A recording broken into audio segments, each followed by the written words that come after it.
Tommy Reynolds has his gun out. He's pointing the gun, and all of a sudden, I see this woman.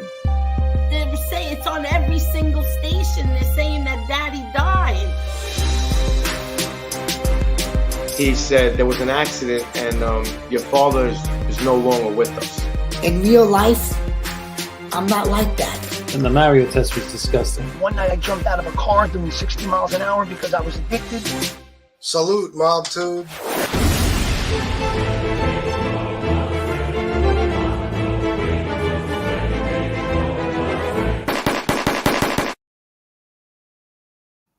Salute, Mob Tube. How's everybody doing today?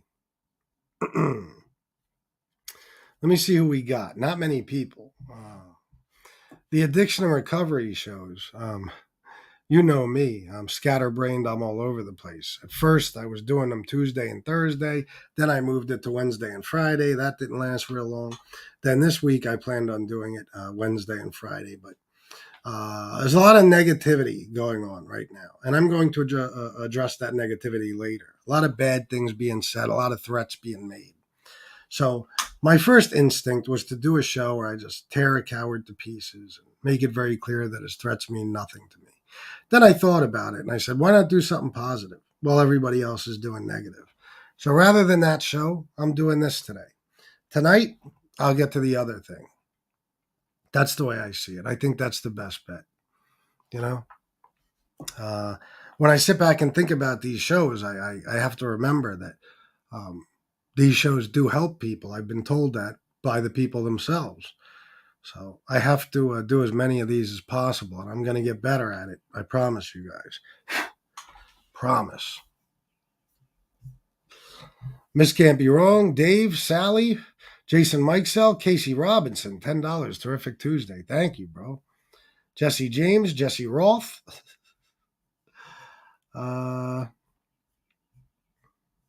Jersey Girl 732, Frankie Rizzo.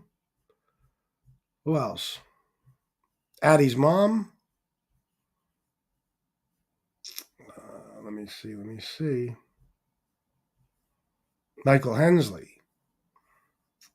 And I think that's it for now. I hope I didn't shout out Michael earlier. I may have. You know me. This is true, what Jesse Roth is saying right here. Absolutely. You're not alone. That's what we're all here for, you know, to let you know you're not alone. Absolutely. And I do my best by telling you my stories and stuff. I do my best to make it clear that I've certainly been through a lot. I can't say I've been through exactly what you've been through, but I've had my own experiences, and they've been pretty terrible. Self-inflicted. You know, like most people with addiction. Rarely are we the victim of someone else.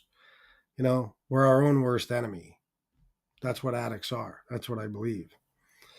So I was thinking about what to talk about today, you know. Hey, Rolex.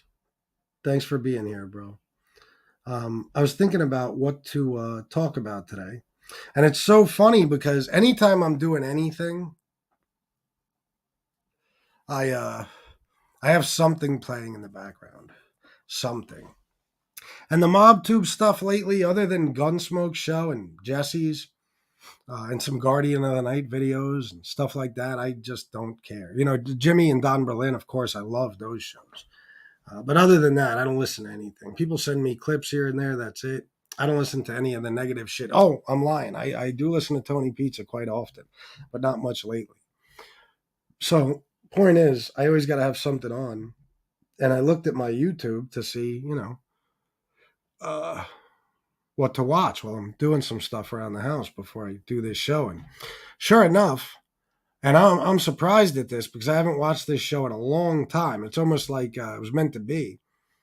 I came across 2 little mini episodes of Intervention, and it got me thinking, you know, because these 2 specific episodes, oddly enough, one is about alcoholism. The other one is about cocaine use, addiction. So I said, wow, this hits close to home. And I listened to those stories. And I think I'm going to talk about the things that stuck out to me today. First of all, well, you know what? Let me wait. We're going to get more people, so I'll wait. I'll just talk to you guys for a minute. Paulie Walnuts, what's up, bro? Joey Frakes. Who else? Is there anyone I missed? I don't think so. It's crawling. 46 people. That's all right. It's an addiction and recovery show, and you know how that goes. I usually average about 90, 100 people, but it takes a while. And when I schedule a show so close to, showtime, it takes a while, It does. So we'll see. I didn't put up enough notice, but again, I didn't know what I wanted to do today. I went out earlier. I got my oil changed. What else did I do? I think that's it.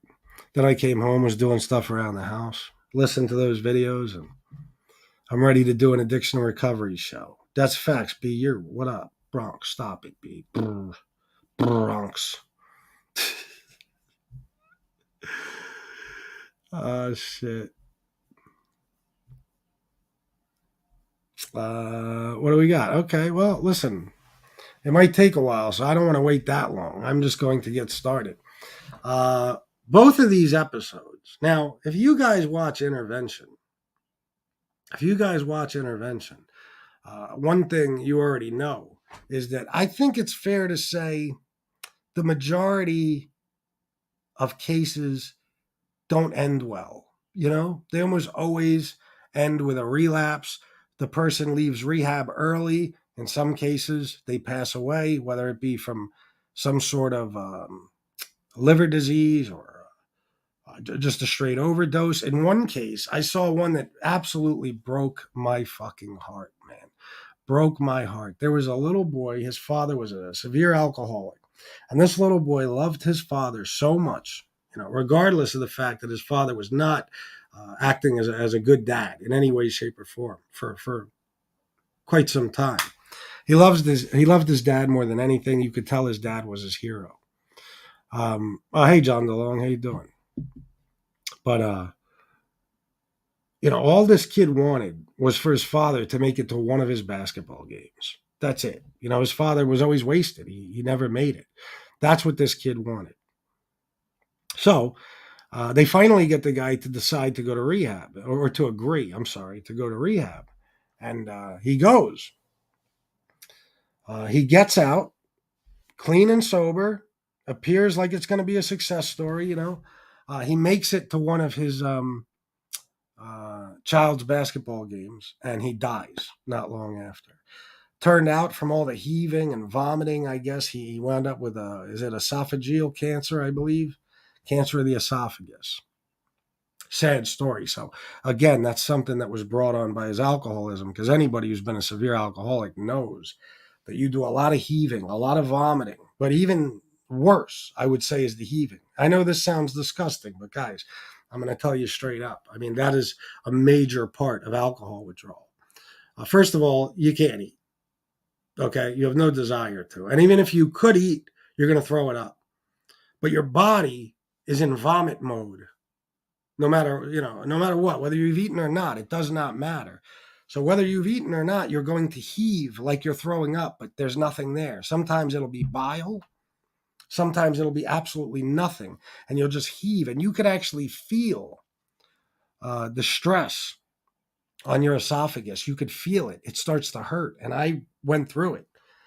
In 99, the night that I had the seizure, I told you guys the story. I had a girlfriend who was getting ready to leave me if I didn't quit drinking. I didn't know that I can't just quit drinking. I need to be medically detoxed. So I went to his house because he doesn't drink. So I figured I'm just going to stay there. He has no alcohol in the house, and he won't let me go get any. My best friend, till this day, my best friend in the world. Okay? More of a brother to me than a friend. 100%. I never talk about him that much, but, this is the guy whose house I went to. And that night, I mean, oh my God, what a friend for even allowing me to do this, detox, basically, or attempt to at his house. I was throwing up at first. And then I was just heaving, constantly heaving. The pain was so fucking bad. I can't even describe it, going down from my throat to my stomach. And he gave me I needed water. You need constant water because, again, you're throwing up everything that's in your body, every bit of fluid, everything until there's nothing left. You're so fucking dehydrated. You have to just drink as much water as humanly possible. And another reason, as soon as you drink that water, you throw it up. So you're constantly drinking water when you're going through severe alcohol withdrawal like I was. I remember he gave me a big ass styrofoam cup with a lid in it, kind of like they give you a lid on it. I'm sorry, kind of like they give you in a hospital, with a straw, whatever, ice water. And I would go into the bathroom. I wouldn't try to drink it anywhere but over the sink because my hands, I'm like this trying to drink the water, and I can't even hold it. Can't even hold the goddamn cup. So every time, even with the lid on, when I'm trying to fucking drink, it's spilling all over the place. Very, very bad night. But anyway, my point is, that heaving stuff is a huge part of alcohol withdrawal. And I'm assuming that's at least what played a huge part in him developing esophageal cancer. If I'm even saying that right, I think I am. I'm not sure. But that's one story.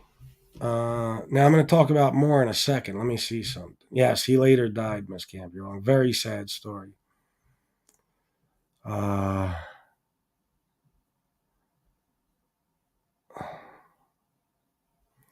This thing of ours, just out of curiosity, bro, what am I doing right now? Am I putting people down? You do realize this thing of ours that I am the only person who does something other than put people down, right? I'm the only fucking person who does anything positive for people. So shut the fuck up. Go talk to anyone else about that, but not me. I'm the wrong guy. Thanks for watching, douchebag. The truth is sometimes disgusting. It's part of reality. It absolutely is. Absolutely is. There's always one, Miss Can't Be Wrong. There's always one. Jason Mikesell, full disclosure, it was my birthday on Friday the 26th, and I was in New York City that weekend. On Saturday, went out with a few friends and was handed some free cocaine. I couldn't resist and went on a run that night until 9 a.m.-ish. I feel like shit even thinking about it. Well, you can't. I'm going to tell you a couple of reasons, Jason. You can't put the shit back in the horse. What's done is done. And you have to remember that relapse is a part of recovery. It doesn't make you a bad person. It doesn't make you a failure. What would make you a failure is giving up on recovery. Just quitting altogether and saying, I'm going fucking balls deep back into this addiction thing. You're not doing that. The fact that you feel like shit even thinking about it is a good thing. It's a good thing.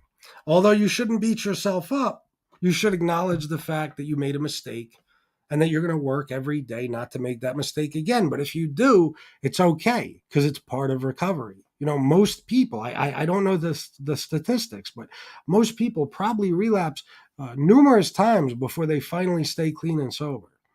So don't beat yourself up about that, bro. You're a good dude. You you had a temptation. You gave into it a little bit. It was one night, and here you are. Have you been clean since? Just out of curiosity.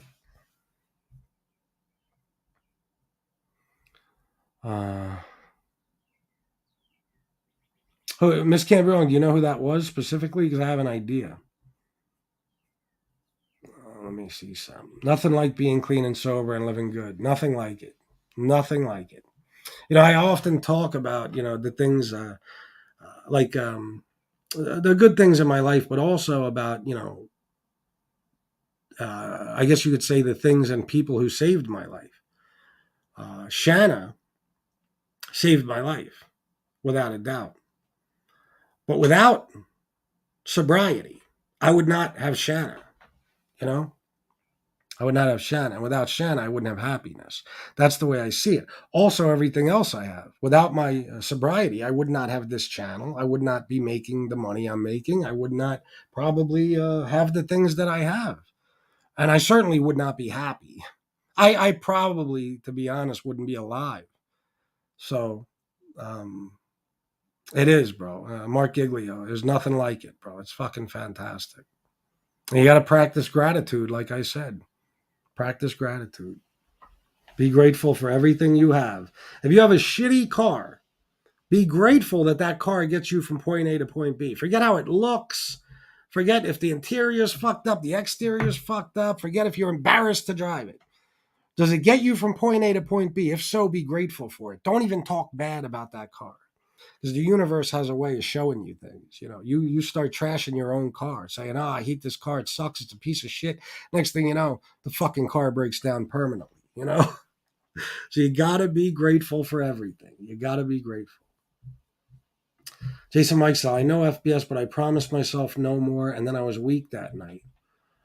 Yeah, but that's what we do, right?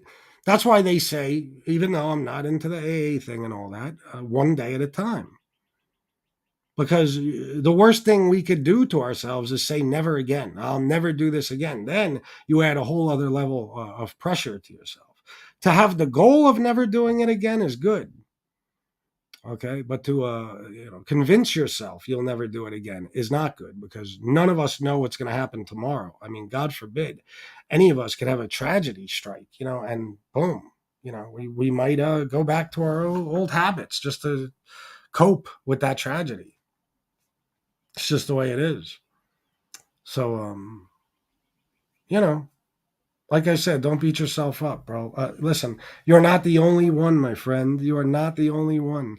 I used to do it all the time. I'd fucking be so goddamn sick, whatever. I'm never doing it again. I promise myself. I promise everyone else. And then boom, within a day or two,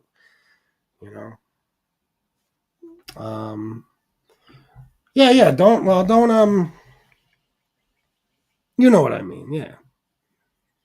Make that the goal. But if it happens, then hopefully it'll be just like the night you had in February. It'll be one night and you get back on track.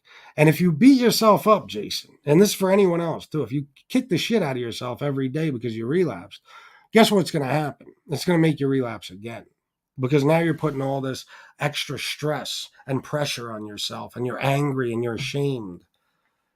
And those are just a few of the things that lead people to go take a drink or do a drug to try to kill that pain. So don't do that, bro. Just like anything else, you get knocked down, get back up, dust yourself off and move the fuck on with your sobriety or whatever else it might be in life.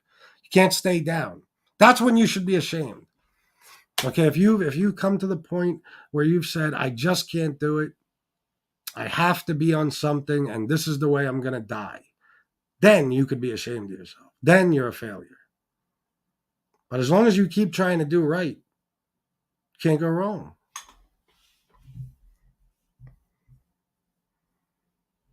I'm sorry to hear that, Mark.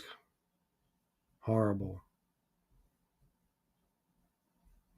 I never had it run in my family. It just doesn't. But I know many, many people who have lost people to addiction. A girlfriend of mine, her father died of alcoholism back in the day, a past girlfriend of mine, of course,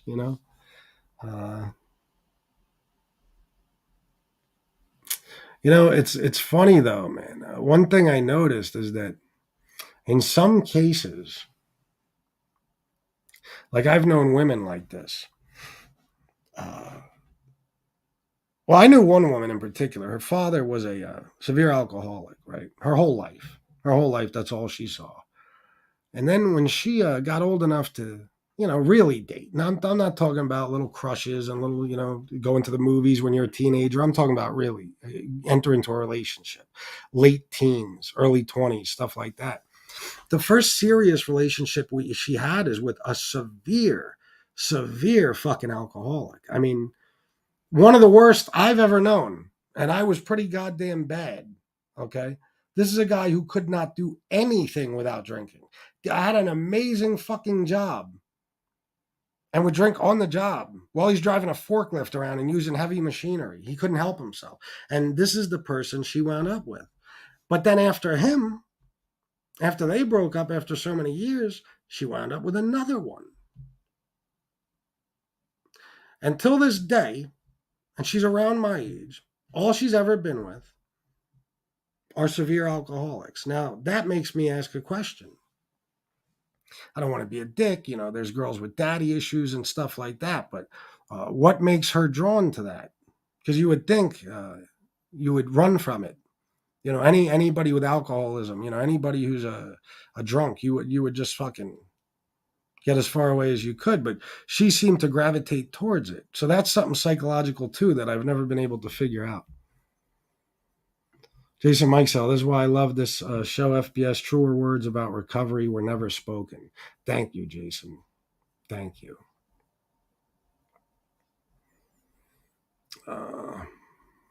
Yes, but I get the urges. I've been fighting it hard. No, but that's a part of it too, That's a part of it too. Just remember, bro, as long as you don't give up, you'll be all right. Even if you do, even if you relapse from time to time, I mean, it happens. It happened. I was in a outpatient rehab in 2000 with a was it 99 to 2000? Right after the seizure, of course. So probably 99. Might have even been 99 into 2000. Doesn't matter. There was a guy named Ira. This fucking guy, man. He owned everything. This guy owned restaurants, barber shops. He had all kinds of businesses and shit. And he lost everything to smoking crack. I mean, he lost his wife, his kids, his businesses, his home, gone. Well, I already said, I think that's redundant. I think I said I don't know. I think I might have said house and home. I'm not sure. But he did. It was a very sad story he would tell. And I remember one weekend he came in. Well, not one weekend, but on a Monday after a weekend, he came in and said, I relapsed on Saturday, and nobody, attacked him or thought any less of him or lectured him or anything else. It was so amazing how accepting everybody in the group was. And then you come to find out that's because most of the people in that group, even while they were a part of intensive outpatient rehab, they had relapsed themselves at some point. So everybody understood. And even the counselor told them, it's okay. It happens. But as long as you're determined, to really achieve recovery, really succeed in your recovery, then you'll be okay. And that's how the guy was. I mean, he was, determined. He was, he was very driven to get clean and sober, but he slipped every now and then. It happens. Let me know, Miss Can't Be Wrong. What's up, Ranger Fan 11? Those people, Ward, they have no respect for anyone, and they talk about me. And to answer your question, whoever that was, that douchebag in here, I'll tell you what I see when I look in the mirror. I see a good man who does what he can to help, to help people, who helps, raise a young boy, a good husband who treats his wife like gold, a great son who made it possible for his mother to retire and now takes care of her in her old age, a great father in general. And that's what I see, bro. I'm very happy with what I see in the mirror, just to let you know.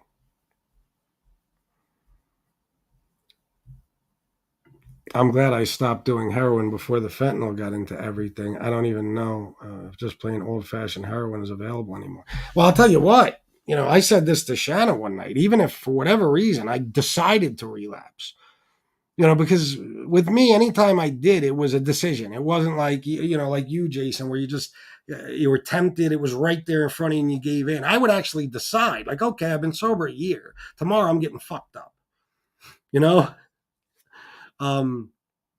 That's how it always was for me. It was a conscious decision to start using again.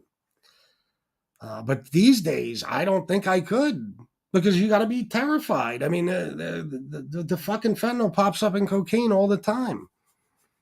So you don't know. You could think you're doing cocaine and there's just a speckle of fucking fentanyl in it and you're dead. So you can't feel like, I guess it sounds silly to say safe, but yeah, safe. The way you used to feel like I could, I could, I could do some coke tonight. I could do coke for a year. I'll be fine. I'm not going to die from powder cocaine. Now, well, first of all, you shouldn't have told yourself that to begin with because you never know. When your body decides to shut down, when your heart calls it quits, it calls it quits. But you know what I'm saying? Most of us did it for years. We were fine in the end, even if we suffered some after effects and, health conditions because of it later on. Didn't kill us. These days, you don't know. You don't know. And I mean, if you're somebody who does powder and was never into that type of drug like heroin, fentanyl that could just kill you in an instant, then you don't want to chance it with cocaine these days because it might be in there. Fuck that. I am very grateful for the fact that my only addictions were alcohol and cocaine, powder cocaine, because, at this point, I'd be too scared to use powder, period. And as far as the alcohol, like I told you, I've been tempted and stuff. I've gotten urges, I told you when I was out, things like that, but that's not the main thing for me. When I do get a temptation to use it, it's cocaine. You know what I'm saying? More than anything.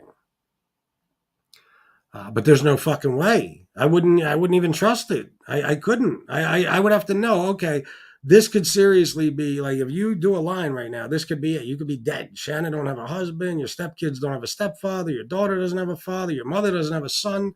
Brother doesn't have a sibling. I mean, fuck that.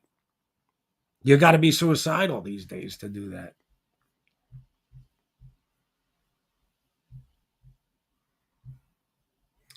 I am one grateful man for the things I have survived through the 61 years of life. Yeah, I hear that, bro. I hear that. I'm only 43 and I feel the same. It's a miracle, Mark, that we're still here. Coolio did die from fentanyl. And Michael K. Williams died from fentanyl. And what was it with Prince exactly? Was that fentanyl? I'm not sure. Addie's mom, I don't consider myself an alcoholic because I don't drink every day, but I will drink 1.75 bottle of tequila straight. I've never gotten sick from it. See, Addie's mom, I would have to, in order for me to try to, I guess, help you understand whether or not you're an alcoholic, I would have to know your lifestyle every day, day in and day out. It's very hard, like if you don't feel the need to drink every day, that's a good thing. Of course, you could be an alcoholic who just binges on the weekends. There's different types of alcoholics. Not every alcoholic uses every day. Also, there's certain things they say, like if you drink alone, if you drink during the day, if you drink when you're at home by yourself, things like that. Those are the indicators that you may be an alcoholic. But I can't say that you are or aren't, because I don't know your what your everyday activities are like, For me, there was no question. It was morning, noon, and night every single day, no matter what. It's all I did really for a long time, at least the first time, when I was a kid. My brother was 14 months older and my sister was 18 months younger than me. Oh my God, I'm so sorry, bro. Terrible. Tatone, what's up, bro? Addie's mom. My daddy was an alcoholic. He committed at the age of 39. He drove a beer truck for a living. Jesus Christ. Addie's mama. I'm sorry. That's a shame to lose your dad at such a young age. 39, my God. Yeah, so I mean, and that's another thing, that addiction can lead to. Eventually, my friend Derek, after I got out of the hospital, I told you guys this story. I had the heart issue. After I got out of the hospital, I could barely walk, whatever. And he came over to the house and he was looking for perks or some shit. I had gotten them for him before, but I never had any reason to believe that he had a serious addiction. We just didn't see it. He went to work every day, drove a fucking truck, And And he never really talked to anybody about it. All he told me is that after I got out of the hospital, he said, I think there's something wrong with my heart too, because, I have little issues, skipping beats, things like that. And, after I saw what happened to you, I'm scared. I said, well, Derek, you got to get yourself checked out. You know what I mean? It's don't put it off, because I put it off. If I would have gone to the hospital when I first had heart failure symptoms, my ejection fraction probably would have never gotten down to 10%, and my heart would probably be stronger even today. So don't ignore those things. But anyway, a couple of days or a day after, whatever the fuck it was, he was at my house. Nobody could get a hold of him for a day or so, whatever. And my friend Joe, who was actually much better friends with Derek than I was, they were like, best friends from childhood. He was a UPS driver, and he was, doing his deliveries in Derek's apartment complex. And he knocked on Derek's door, and Derek didn't answer, so he went in, and he found Derek hanging, up in his bedroom upstairs. And we talked about it afterwards, and, Joe said to me, he said, bro, I didn't know, his addiction was this bad, because he left a note. I'm not going to get into it, but you get the point. He said, I didn't know that his addiction was this bad. I said, none of us did. None of us. You know what I mean? I told him, he came to me for pain pills a couple of times, but he just told me his back fucking hurts from driving the truck all goddamn day. He never seemed strung out or dope sick or any fucking thing. But you don't know. You don't know. It's like I said to Addie's mom, I can't see your lifestyle every day, so there's no way you could hide any addiction, especially a pill addiction or a powder cocaine addiction. No doubt about it. No doubt about it. Those are the two easiest addictions to hide. Heroin, not so easy. Crack, damn near impossible. Okay, alcoholism, fuck out of here. I mean, unless you're some type of special alcoholic that I've never seen before, people are going to know you're drinking. You know what I mean? That's it. That's all there is to it. James Proctor, PMP, great show, and I support you in this. Thank you, James. I appreciate your support. And like I said, you are welcome on my addiction and recovery shows or my other shows anytime you want, bro. I had a long phone conversation with James yesterday. Good guy. And he does feel strongly and passionately about this this topic. As a matter of fact, I don't want to talk out of turn, but I believe James works in the pharmaceutical industry. I'm not positive, but I think that's what he said to me. And I think he said it on Lee's show before. So, he's probably got a lot of knowledge of this issue. Walt Liquor and the detoxes, I was in the alcohol. Guys were all in rough shape.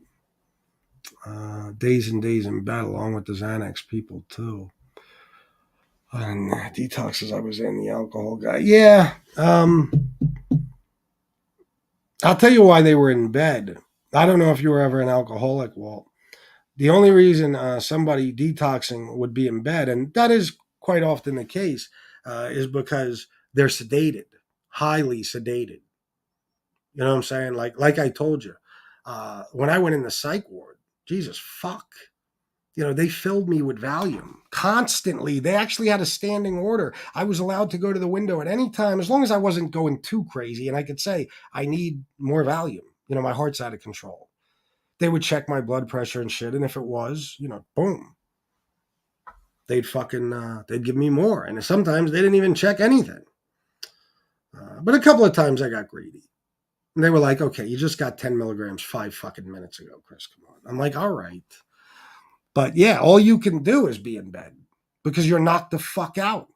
When I went to that rehab, I loved it so much. I never wanted to sleep. But the first couple of days when they're giving you that Librium and stuff, you're going to sleep, and whether it's Ativan, because they give you Ativan. Like in 99, they snowed me with Ativan to put me in a coma. That's what they used to use. Now I think it's more Librium and Valium just to keep you from having a stroke or a heart attack. And the Librium is just to make you comfortable, just to make you, it's like Suboxone for a heroin addict. It kind of takes the withdrawals away, puts you in a relaxed state. But the Valium is to keep you from, dropping fucking dead. So yeah, it knocks people out. But if you're not being properly medicated and you're going through alcohol withdrawal, you're going to be like the Tasmanian devil because your heart's going to be out of control. You're not going to be able to sit still. You're going to be shaking so badly it's going to drive you crazy. You'll be bouncing off the walls. It's terrible.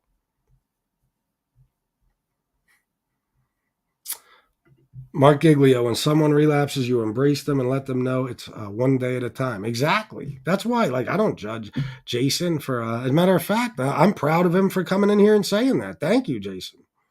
Because a lot of people, would have kept it hidden, but that's not a good thing either. You keep it bottled up. You got to let people know. I don't think there's a person in here who would judge you for relapsing in February. You know what I mean? Or God forbid you did it again. I don't think anyone would judge you. Not in here.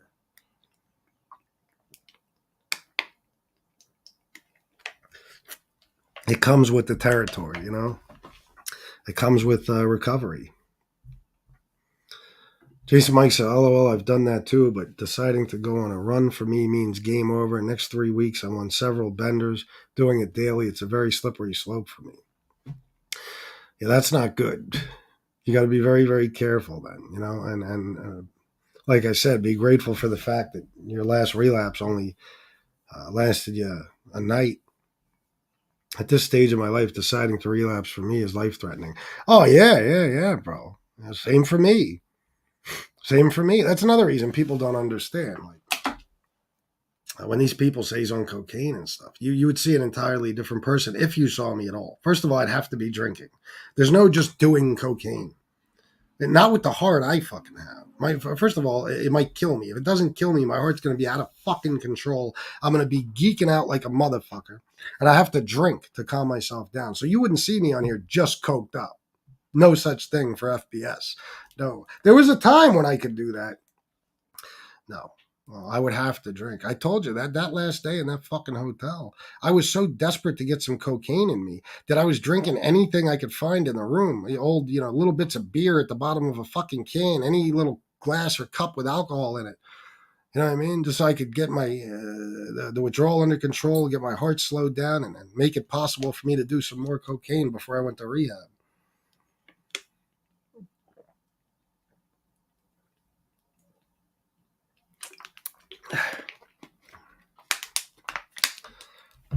No, you're very right, Miss Camp. You're wrong. Very, very right.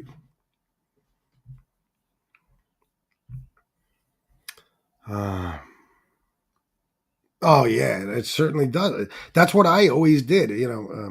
I would have my periods of sobriety, but then when I was like, I'll just do it here and there, I did that for years at one point while I was working at the factory from 2008 to 2012, whatever, for years. I would drink on the weekends. I would drink, maybe twice a month, once a month. It just depended, I was working so much, raising my daughter. But then, there'd be a night or two where I drank a little too much and I needed cocaine. And then I would sneak some cocaine, even without my girlfriend knowing. And next thing you know, she goes to sleep and I'm in the fucking bathroom on a fucking bender until she wakes up. You know what I mean? Just fucking snorting cocaine like a fucking Hoover vacuum cleaner. And then eventually I would fall into the most serious state of addiction, the point where I am now physically addicted to alcohol and extremely mentally addicted to cocaine. And then I needed to be medically detoxed. There was no stopping on my own anymore. To tone, I still have that one more thing in me on vacation with nobody I know around, getting hammered and getting loose. Wait a minute, let me read this again. I still have that one more thing.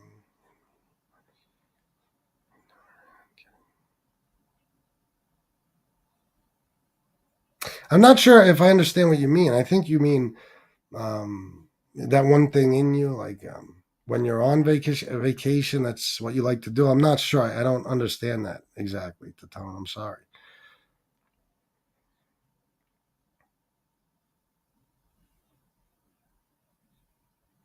Oh, you mean, okay. You mean when you're on vacation and nobody you know is around, so they can't, the people you do know won't know that you're getting fucked up.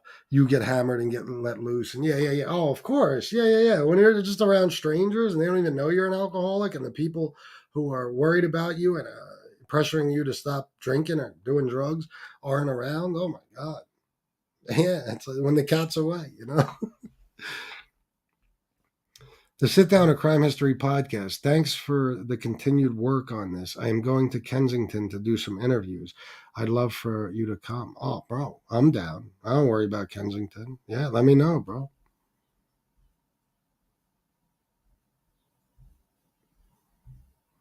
It says up to come. I'm assuming you meant you. Doing drugs nowadays is playing Russian roulette with the fentanyl and everything. Exactly. I mean, that's all it is. You know, you're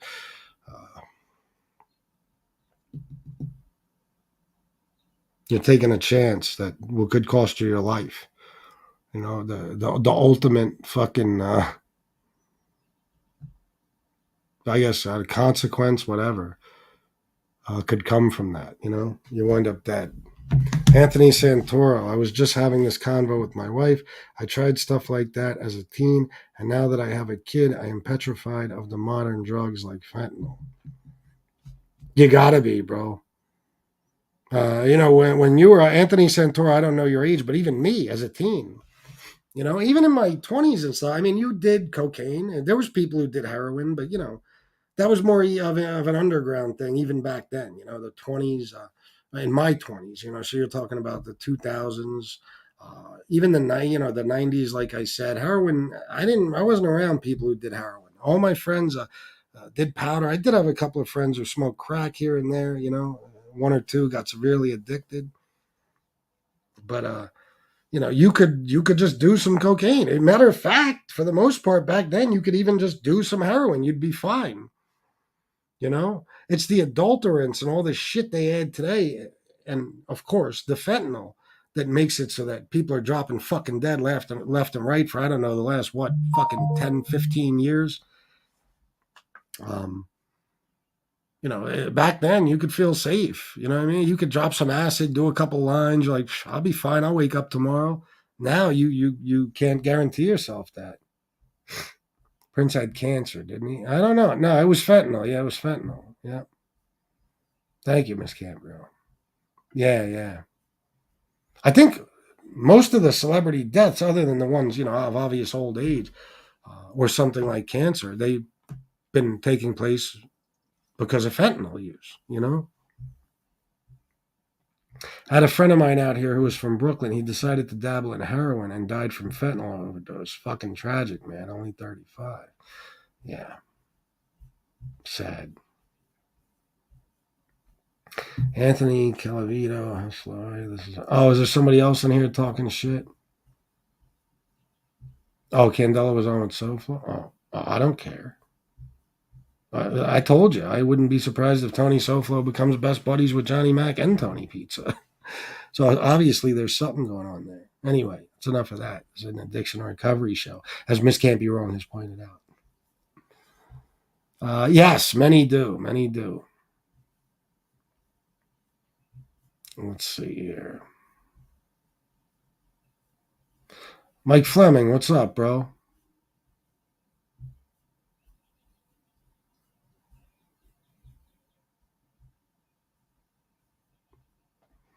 Oh, guys, I'm trying to figure something out. Maybe I'm making a mistake. Brian Miller, drug and alcohol free for 13 years. Congratulations, my man. Good for you. James Proctor said, yeah, I'm in healthcare. There you go. Also lost my ex-girlfriend Christmas Eve 2016 to fentanyl. I hadn't been with her for 10 years, but she was a PhD microbiologist. It was in the New York Post, too, a big story. Would like to share in a future show.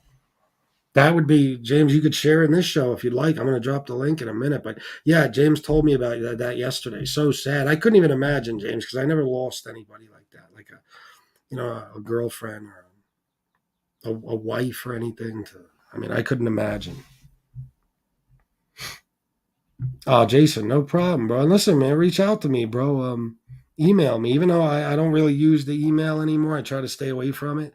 If you email me, put urgent in the subject line, whatever. If you want me to give you a call, we could talk, whatever. The worst pain I've ever had was, and if you ever think about using again, call FBS. I promise you, I will make you laugh and I'll get your mind off it. I promise you that. I can do that. I'd be a great sponsor. I'll have you cracking up. You'll forget all about the cocaine. The worst pain I've ever had was an anal fissure. My own. I had unlimited Valium. Took so much of it I couldn't pee. I don't even know what the fuck that is, but it has the word anal in it. So Jesus Christ. I'm sorry to hear that, bro. Yes, Miss Can't Be Wrong. I pinned that in the comments also. Thank you for putting that in the chat all the time. I show you guys always. I have one in my car. Shanna has two. I keep one in here just to show you guys and remind you to get Narcan. Please. It can't hurt. It's free. Don't even worry about going to Walgreens and all that. Don't even go out of your way. From your phone, if you could watch this show, you can get yourself Narcan into your hands. From your phone or whatever, go to that website, nextdistro.org. Few, minutes of an instructional video, a couple of questions, fill in your information, boom. Within, I'd say 2 weeks, you're going to have 4 of these at your door. And you keep one in your car, keep one in your pocket. Keep one in your pocket. I'm going to get more so I could do just that. It's not big. You know what I mean? It's compact. It's small. Keep it in your pocket. And you might save a life.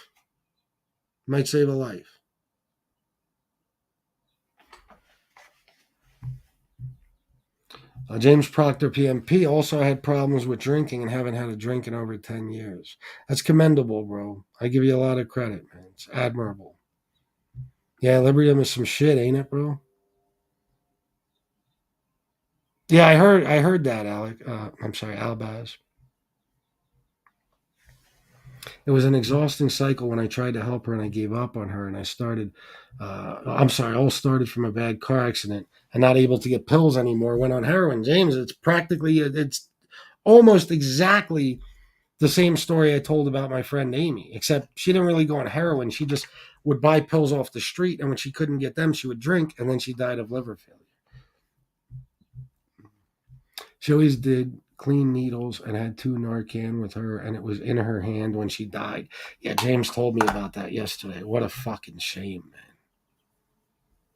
Oh, Frank's... I fucking forget. Drager's doing the same thing, yelling at me. I'm so sorry, bro. Drop the link. Yeah, I'm going to drop the link now for Robert B. and whoever else. Anybody wants to come on and share your story? Feel free, man. It always makes these shows better. Oh, you're 46 today, grew up in the 90s. So there you go. Yeah, I'll be 44 in 2 months, so we're practically the same age, Yeah, it was a different time back then, man. It wasn't that long ago, but it was completely different than it is now. Don Berlin, my man. I haven't heard from you in 36 hours. I was worried.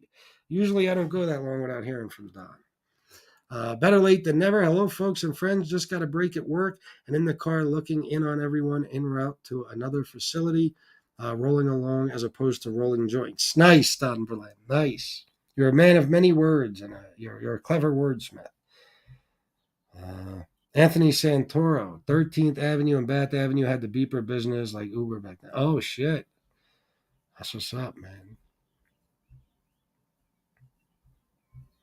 I never, ever want to back to drugs and alcohol. I love sobriety. Me too, man. Here comes Robert B. What's up, buddy? Bud. How you doing, everybody? How you doing, Chris? Good, man. Good to see you.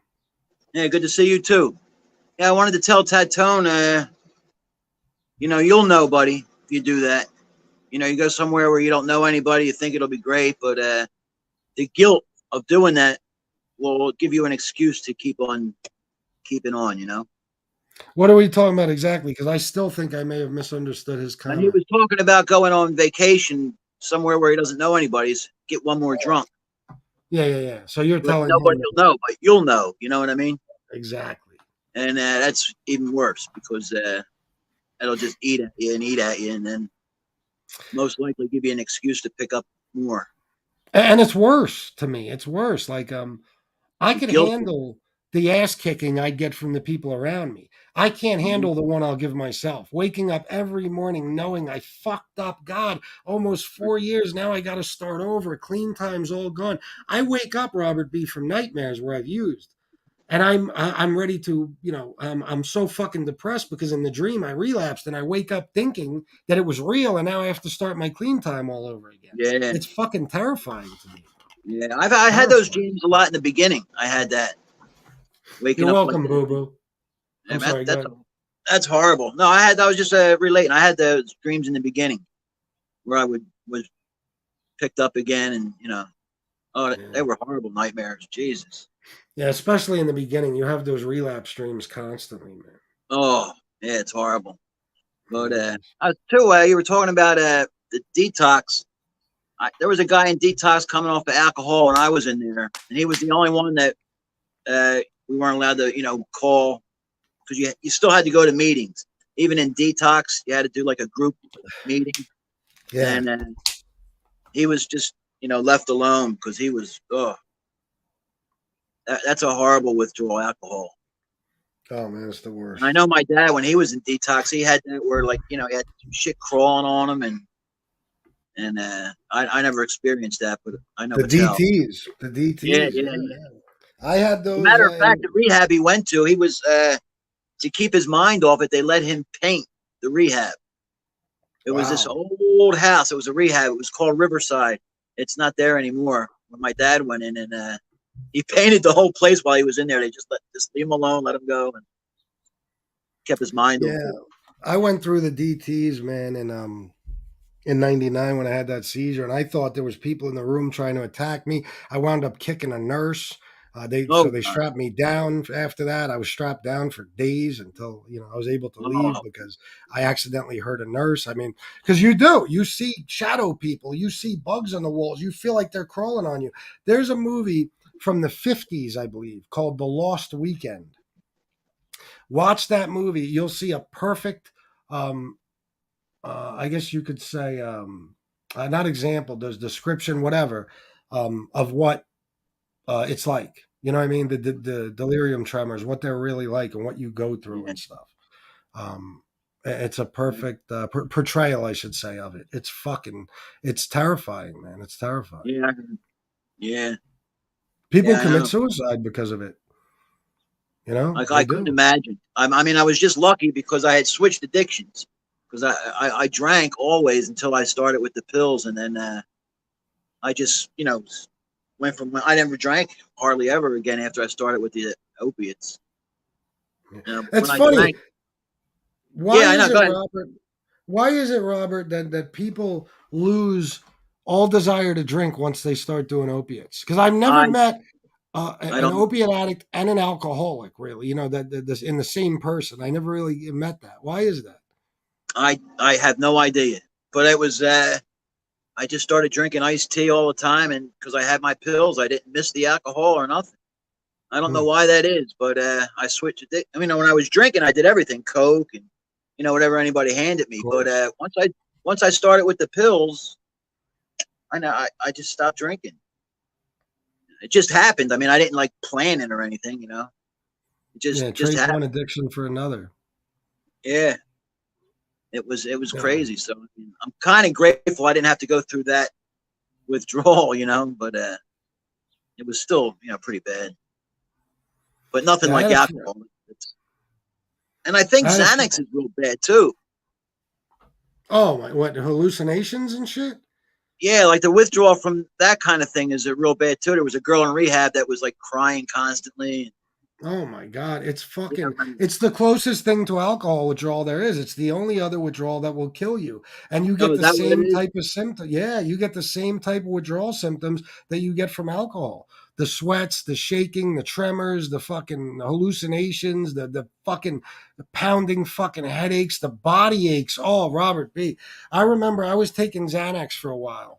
Just recreationally. This is when I wasn't drinking or doing Coke, but I was taking Xanny bars. I would actually take them at work, and I could function on them just fine. These are 2 milligram Xanny bars. And I was taking them for maybe 2 weeks straight every night. And then I ran out, and I was waiting to get more.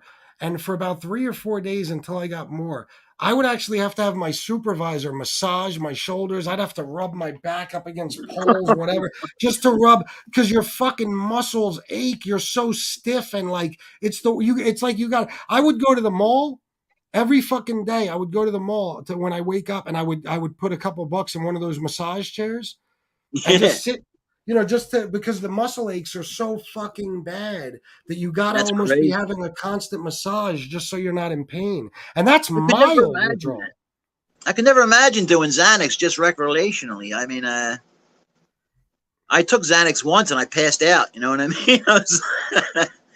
I had a neighbor that used to do that. They called them tombstones or something. They called them, and they were pretty big. He used to take them all the time. I couldn't get that, but No, my thing, I had that period of time when, see, I could do that. The reason I was able to do that with the Xanny bars when I was relatively sober, otherwise than, other than just using them, I wasn't drinking or anything, is because I had been prescribed Ativan for so long. I was taking like 4 milligrams of Ativan. And 4 milligrams of Ativan can put a fucking elephant to sleep.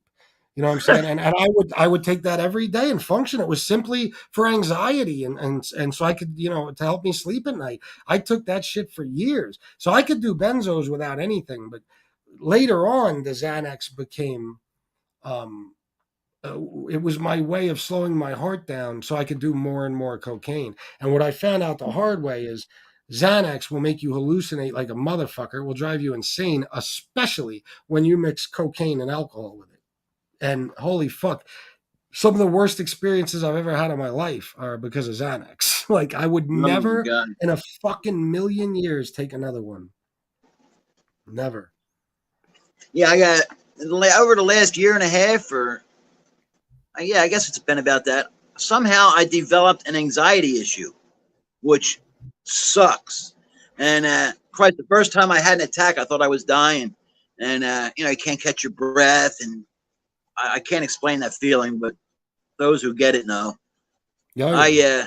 There's nothing. My kids and my wife get it periodically, but they take something. Celexa, I think. Mhm. I think that's what it's called. It's not addictive, but it's Probably. for anxiety. Yeah. I swear I'll never tell somebody again to just relax, because every time like somebody would get like anxiety, I'd be like, just relax, sit down, and chill out. I didn't know. Oh They my would if God, they that is could. awful, man. Yeah. Oh, that's the worst. That's the worst feeling in the Let me tell you, panic attacks are one of the first things you'll suffer when you're first starting to get really addicted to alcohol physically, and you go any when I say extended period of time, I mean like a couple of days, if that, even a day without liquor or alcohol of some sort. The Wow. first thing you'll start to experience is these crippling anxiety attacks where your heart will feel like somebody's got a hold of it and they're just ripping it out of your chest. You can't breathe. Oh, When I say it cripples you, I would be on the ground because my chest hurt so bad and I couldn't fucking breathe. It's the absolute that's the worst. worst feeling. Yeah, that is the worst feeling in the world, man. I'll tell you. I don't know why I developed it. I have no idea, but occasionally now I get that. And, it's just horrible. Some people, they're just prone to anxiety attacks, panic attacks, things like that. I know a lot of fucking people who never used anything or anything, and they just have anxiety issues. They get panic attacks, but it can come Yeah, with yeah, addiction too. it's horrible, but is what it is. But I wanted to read I had Don's comment real quick. Go ahead. I'm sorry. no, there was something I was going to tell you when I wanted to come on, and I forget now what the hell it was. Let me read this while you recall what you were going to say. Don Berlin, I think that alcohol is a first cousin to opiates, as they are both depressants and take the place for one another. At least that was my experience. I used to ping pong back and forth, but never at once. See, I understand, Don, but I would say the exact same thing about alcohol and benzos. To me, benzos could take the place of alcohol. And one of the reasons is because, like I said, when you're suffering withdrawal, benzos will save your life. They take the place of the alcohol, and they will keep you from dying. It's the only thing that'll keep you from dying from alcohol withdrawal is benzos. But also in the fact that they're so similar in the, like somebody said earlier, the euphoria they cause, stuff like that. Oh, okay.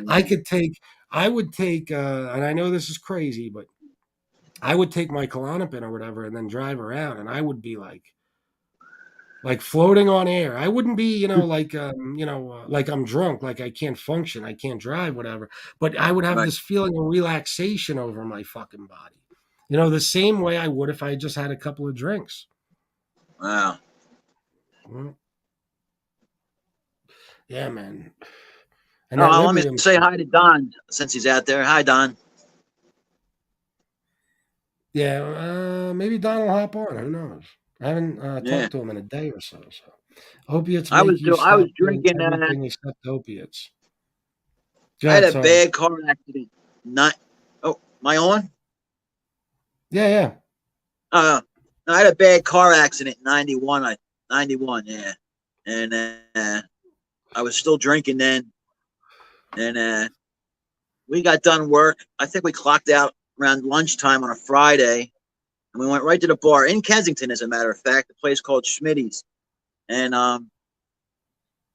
we closed that place and then went to an after hours club. And all through the night, I don't even know what I was taking. Somebody would hand me something, I would just take it.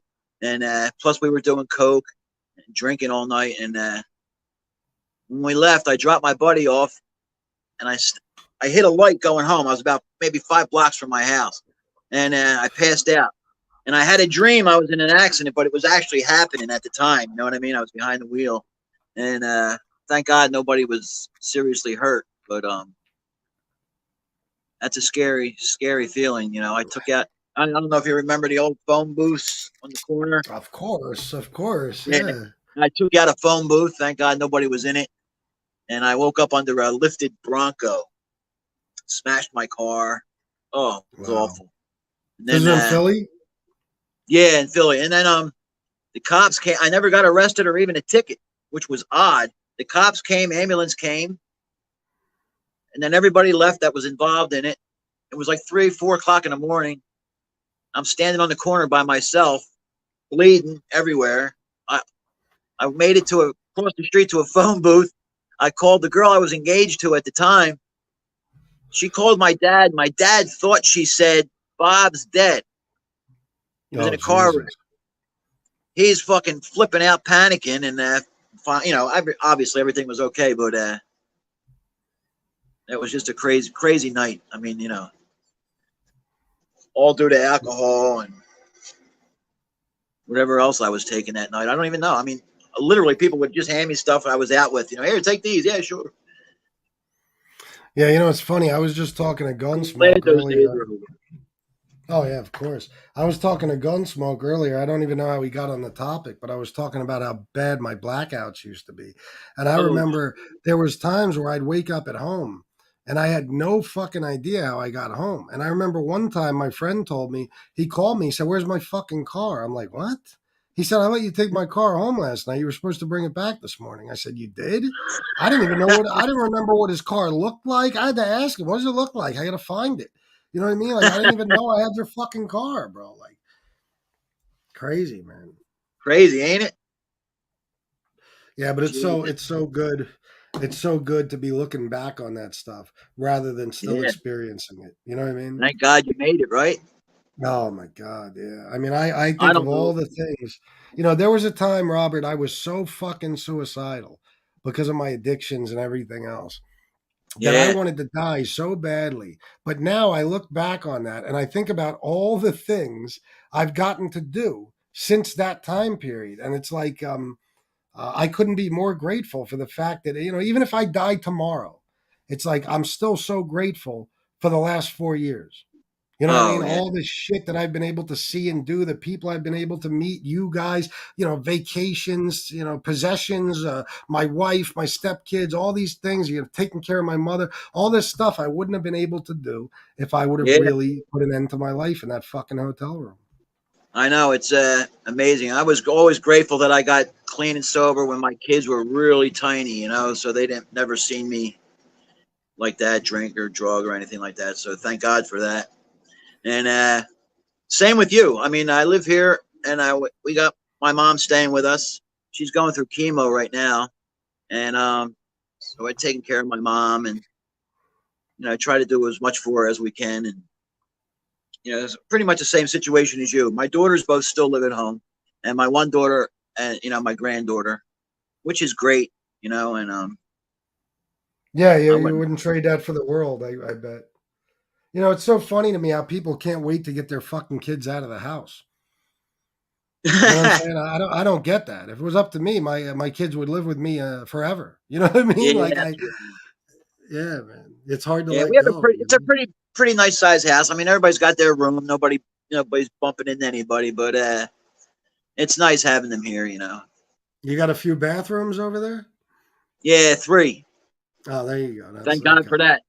I was going to say one 3 of is the them's magic number. With all the people you just told us about in that house, 3 would be the magic number of bathrooms. Yeah, there's a bathroom in the master bedroom, so that's off limits. So they can fight over the other 2. Yeah. No, but no, it's all good, man. It's all good. Who was it that said they were going down to Kensington? Jeff Nadeau. Oh, is that who that was? Yeah. What's he doing? What's he going to do down there? He's going to interview people on the street. Yeah, which is a great idea. There's a few channels that do that. They go there and they interview addicts and they ask them about, how they end up like this. How did they wind up basically trapped in Kensington? What began their cycle of addiction? What their, even what their future looks like to them. What would you like to recover? Would you like to get better? Do you care?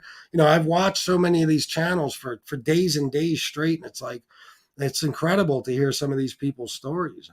Wow. I wouldn't mind going along for that ride. I used to, when I first got, a couple of years in, I did some speaking engagements like at a prison, and they were great experiences for me, and it's crazy. I mean, the guys that would come to those meetings with full of hope, and where they're at, you know what I mean? And it makes you grateful, that's for sure. Yeah, it does. There was this one girl, they asked her, how did she wind up in Kensington? This girl said that she just got a ride there. She lived somewhere else in PA, and she wanted to get dope. They were looking for dope, and they couldn't get any. They decided to go to Kensington. It was her and 2 of her friends. Well, for whatever reason, they dropped her off there. They got their dope. I guess she was, I don't know if she was out of the car doing something else. Who the fuck knows? I don't remember the exact story, but she wound up staying there. And 2 years later, she's still in Kensington. I mean, she was literally trapped in Kensington.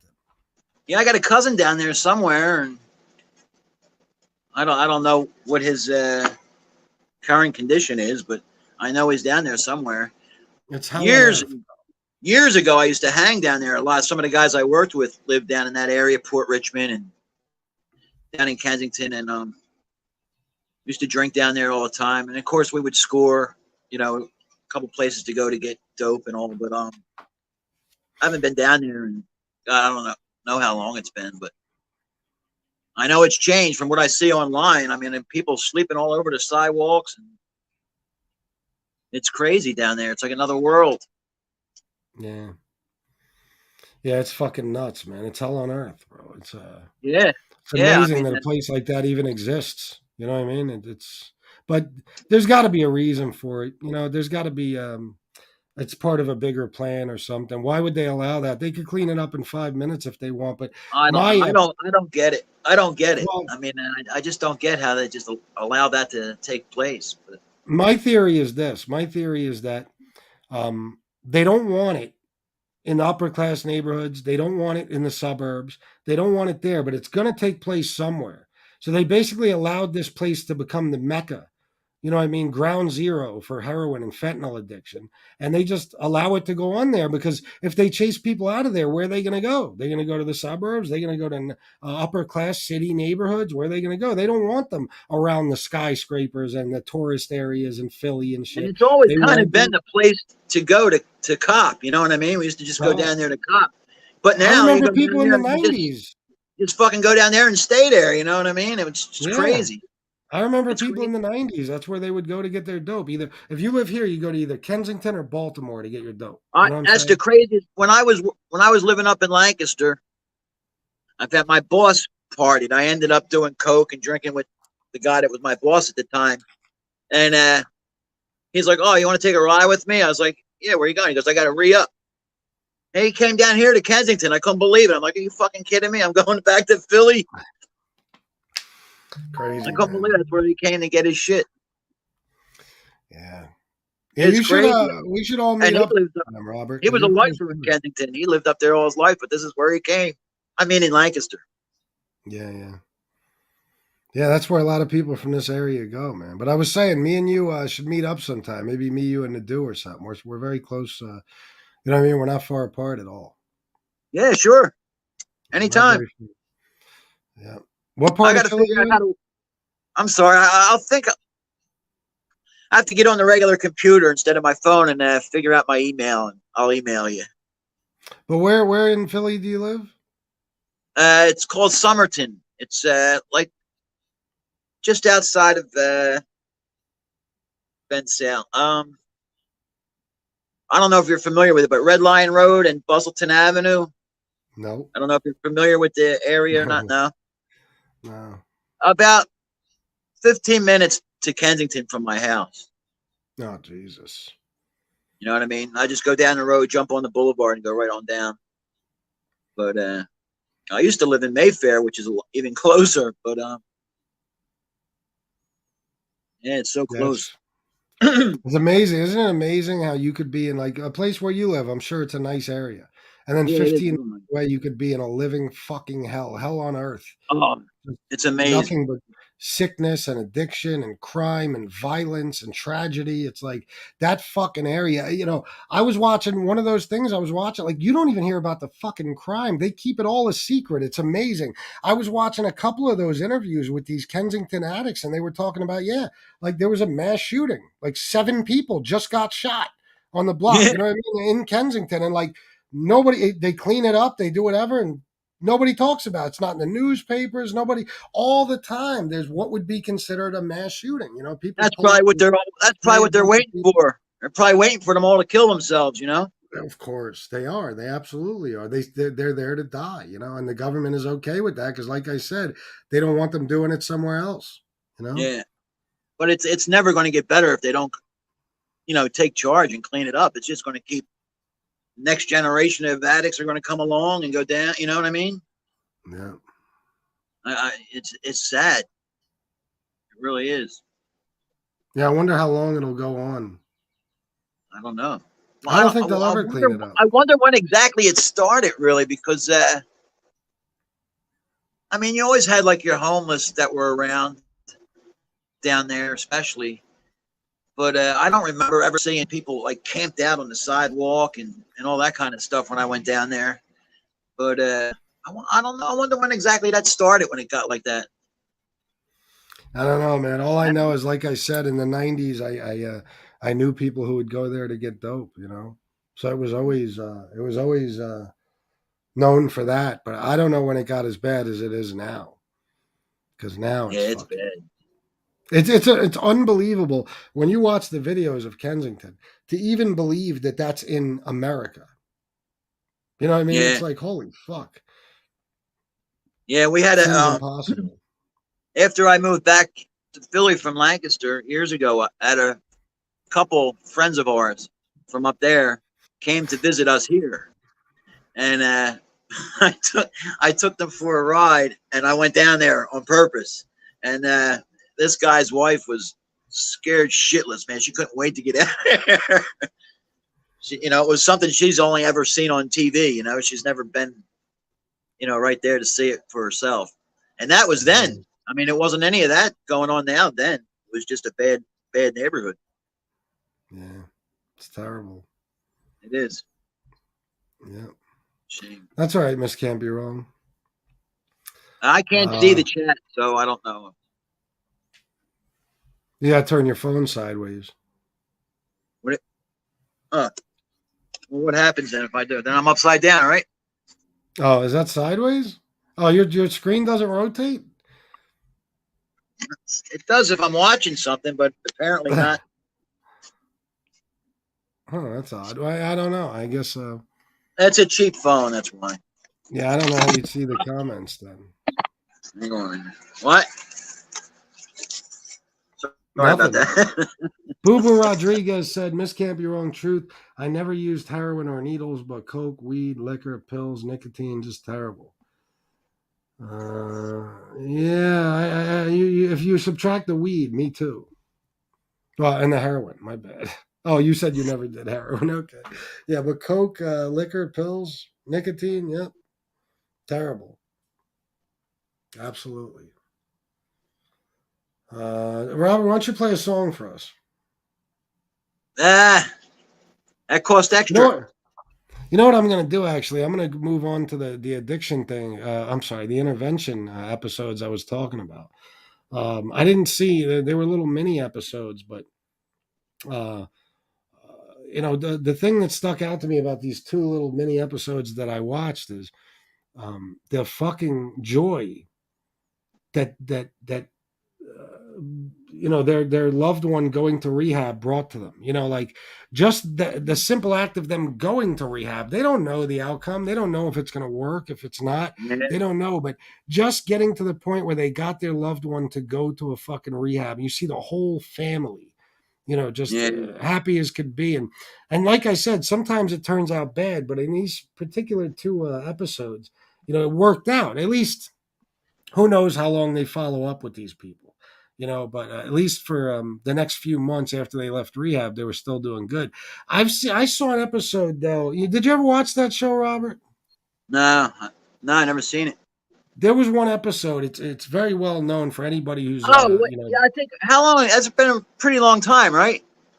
Yeah, I don't know if they still do it, but yeah, it started. I think I did see one or two episodes where the person that they were trying to do an intervention on was really fighting the idea of it, but yeah, well, they usually do. Yeah, they usually refuse to go at least the first time. But there was one about a girl. I think it was almost a series on intervention. It was a few episodes about a particular girl who was a heroin addict, and I don't remember the whole storyline, but I know that the outcome was she went to rehab, and almost immediately after she got out, she overdosed and died. And you see that a lot. It's like. That's sad when that happens. That's why I always say, I have sympathy for opiate addicts because to me, what you guys go through is the worst of the worst because it's forget the physical addiction. Once you're detoxed, that's gone. It's the fucking mental addiction. It seems to never leave opiate addicts. It seems like no matter how long they're clean, they still at the very least fantasize about that feeling that they got from the opiates. Yeah. It seems like that to me. Is that the case for you? It's just a lie. I mean, like I told you in the beginning, I had those mental obsessions a lot, but they've long since passed. But I just feel that way about the alcoholics. Like if I had gone in because I was drinking, what would I do? I mean, here in Philly, there's a bar every corner. I mean, what do you do when you're walking past the bar every 5 minutes? You know what I mean? It's I had that same thought about alcoholics, my dad, and whatnot. But the mental obsession was that was a big one to get over. Like I said in the very beginning, after I had gotten clean and sober, I guess it was quite a while.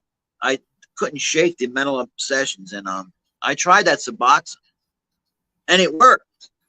I mean, it was like a miracle thing or something. I took one a day, and I never thought about opiates again. I mean, you could sit in front of me and take a bottle of Perks, wouldn't have fazed me a bit. And so it did work. I don't know what it does to your brain, but it doesn't. You really don't think about it. It really did work. But I just felt like I didn't like the idea of having to have something to help me stay clean and sober. And I fought with that for a pretty long time. And my sponsor told me it was the right thing to do, and I couldn't get a handle on it. So I found, I stopped taking it, and thank God I'm okay now. But I mean, for anybody who takes that, I don't have an issue with it if it's taken right. Because now, since then, over the years, I hear about all these people getting fucked up on Suboxone. I don't know how, but I guess they figured out a way to use that too. You know. Well, I'm quite sure if you abuse it, if you use enough of it. I don't Yeah, know, I mean, but I I guess agree. I know there's some places. I'm sorry. Go ahead. No. I was just gonna say, I agree with what you said about, you don't want to feel like you need something to stay clean and sober. I don't knock anybody who's on maintenance treatment, but after so long, I mean, what is the difference really? I mean, like for instance, methadone. I understand you're better off on methadone than That's. heroin. I understand that. Let me tell you But something about methadone. That shit will fuck you up, man. I don't care what anybody says. I took methadone a couple times just because I didn't have like the perks or the oxys. My brother-in-law had methadone. He came over one time and he gave me this real thin wafer. And I didn't know you were supposed to break it. I just swallowed the fucking thing, and I was fucked up for like 3 days. And that's just no joke. I found out that it was, if I heard correctly, it was invented in Germany for soldiers in combat, so that keep them pain free if they were wounded. Yeah. And they could take the methadone and keep on. But whether it's true or not, I don't really know it. Well, but be it methadone, Suboxone, Subutex, whatever the fuck it may be. I mean, you are trading one addiction for another. Don't get me wrong. If it helps you stay off dope, that's a good thing. But how long do you stay on that before you get off of it? You know what I mean? How long do you stay on that? I'll never understand that. Like if I had, if there was something I needed to keep me off cocaine and alcohol, okay, I would figure out as soon as possible how to get off that too. You know what I mean? Like I just, there's got to be a time. Like this is the one thing I don't get. How long could you need methadone? I mean, if the withdrawals are gone and everything else, and you're functioning normally, when does it get to the point? You guys know what I'm saying? When does it get to the point where you just don't need that anymore? I don't get it.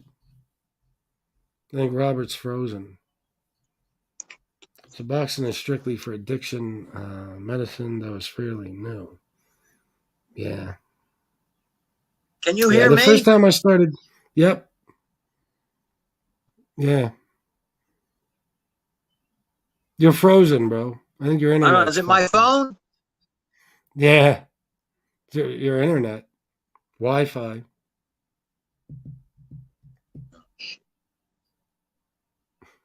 I'll go out, come back. All right, I'll drop the link for you again. What the fuck's going on? All right. The first time I ever heard about it, Miss Can't Be Wrong, I think was around 20. I'd be lying if I said for sure, but the first person it was, the first time I was really aware of the existence of Suboxone, like to the point where people were talking about it all the time, and I was actually even getting it for people at times, was around 2012 or so. So I don't know how new it is, but I'm sure it came out long before that.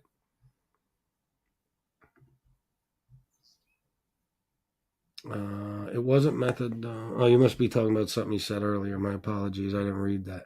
Michael Hensley, the difference is if you have to stay on maintenance drugs to keep you off street drugs, and that keeps you off the streets and from robbing and stealing, I say take it forever. Yeah, I guess I see it from that point of view, but I don't know. I mean, why do you need that to keep you off the streets? And keep you from robbing and stealing, even that, I just don't get it. But like I said, that's one addiction I never dealt with. So I guess I shouldn't even be talking about it. Sorry, Robert. He has Wi-Fi problems quite often. Oh, has it been 20 years? Yeah.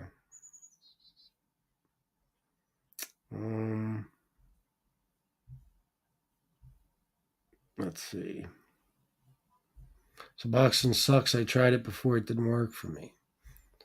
Well, I used to get it for people. I didn't even make money off of it. I just had a friend of mine who lived across the street. He was a dealer too. He sold coke and shit, but he used to be on all that stuff. He had been in a couple of accidents, had some pretty serious surgeries, and he was hooked on those fucking pain pills. So he would literally, beg me to get him that shit when he couldn't get anything, and I would. But I never was like a Suboxone dealer. I would just get it as a favor for someone. I wish addiction wasn't so horrible for people. It's bad. And it keeps getting worse, Jesse. It keeps getting worse. Like we were saying earlier, it wasn't the same when we were young, It wasn't the same. Things are different. And they're only going to get worse. That's the sad part. They're only going to get worse with time. Really is a goddamn shame. Because, after fentanyl, it'll be something else. Not like fentanyl's going anywhere. But something else will come along soon, too. I mean, now it's this fucking trank dope. I mean, Jesus Christ. I guess people will do anything. No, not literally Bay 7th, but basically, I mean, that you could do whatever the fuck you want. You could sell drugs, you could do drugs, and nobody's stopping you. The cops don't give a fuck. They don't even come around too often. And it's like it's legal. It's like it's Amsterdam in Kensington, It's as close to being legal as I've ever seen. Booba Rodriguez, thank you for allowing me to share. I appreciate you. I'll check in next show. All right, sounds good. Thank you for being here, bro. If you're that, let me make sure. Hold on. Wait, let me see. Oh, I'm sorry. If you're a female, my apologies, Boo Boo.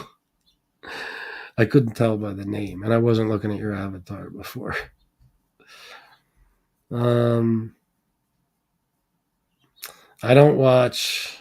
I'm sorry, I don't know. Watch some old stuff about angel dust, freaking scare. Oh, I know. I grew up in the fucking epicenter of the angel dust fucking epidemic. Yeah, Glendale, Queens. Holy shit. I mean, that was like the PCP was every fucking where in that area. Everywhere.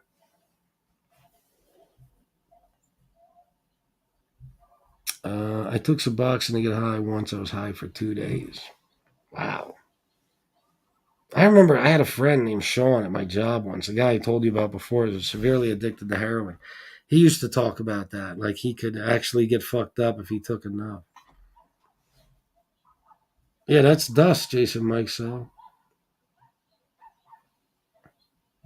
Yeah, angel dust and PCP, same thing.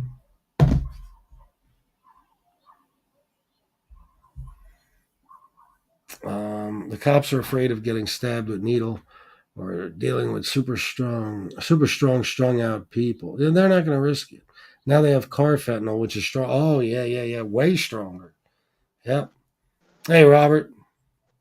Hey, sorry about that. I guess it was my phone. Froze up on me. No, it's all good, man. It happens. Yeah, they were. Della's my name. They really were, bro. Chad McDonough. I agree, Chris. I sent success with methadone, Suboxone, using it for a long period of time. You've seen success, maybe you meant to say, I'm not sure. Long period of time. It helps with mental obsessions. Really? What's that? What helps with it? Methadone. No, I personally have a thing with methadone. I can't see that being good for addicts. No, I mean, if it helps, good. I mean, who am I to say? But it's just that I know I've taken methadone in replacement of the oxys or whatever I was on at the time, and got fucked up from it.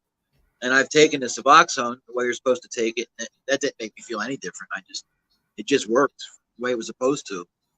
That's just been my experience with it. But anybody I know that's been on methadone has been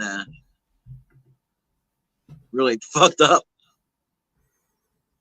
Yeah, I mean, that's, there's one particular example on MobTube, but you've heard me talk about it before. I'm Yeah, not yeah, going to get yeah. into it now, but I just Right. can't. I can't imagine. I can't imagine fucking waking up and needing something to keep me off of something else, and then needing it again throughout the day and again. And I don't know. It's a shame. It honestly is a shame that anybody needs to do that because, um, Especially for like that long period of time. yeah, because they're not getting to experience what me and you experience, of Yeah. actually being completely clean and sober and not needing any of this shit. I mean, I feel like shit about the fact that I need these fucking things. You know what I mean? Yeah, Cigarettes. Like I know, but it's I great hate waking that. up. Oh, That was the biggest thing for me in the beginning, clean and sober, waking up and just being okay. yeah. It was it's an incredible feeling. It is. It is. I wouldn't trade it for the fucking world, bro.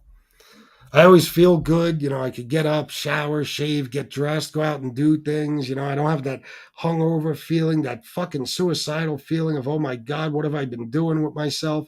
You know what I mean? It's just not there. You don't have that. Even when you're feeling okay, when you're on it, you're in the middle of your addiction, and on days where you feel great, that's all you're thinking about. You know what I mean? Yeah. You got what you needed. Now you got to work on getting what you need after you run out of what you got. I mean, it's just a